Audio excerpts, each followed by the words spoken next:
تعلیم الاسلام۔ سوال: اللہ تعالیٰ کے ساتھ مسلمانوں کا کیا عقیدہ رکھنا چاہیے؟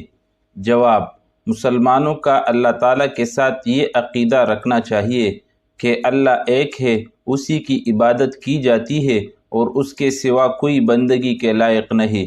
اللہ کا کوئی شریک نہیں، وہ ہر چیز کو جانتا ہے، اس سے کچھ بھی پوشیدہ نہیں، وہ طاقت اور قدرت والا ہے۔ اس نے زمین و آسمان، چاند، سورج، ستارے، فرشتے، انسان اور جنات سب کو پیدا کیا۔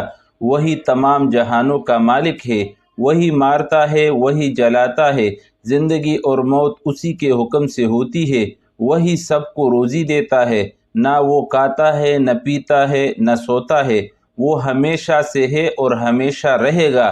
اسے کسی نے پیدا نہیں کیا، نہ اس کا باپ ہے، نہ بیٹا، نہ بیوی، وہ ان تمام تعلقات سے پاک ہے۔ تمام مخلوق اس کی محتاج ہے اور وہ کسی کا محتاج نہیں، اسے کسی چیز کی حاجت نہیں، وہ بے مثل بے مثال ہے، کوئی چیز اس جیسی نہیں، وہ تمام عیوب سے پاک ہے اور مخلوق جیسی شکل و صورت سے بلند و برتر ہے۔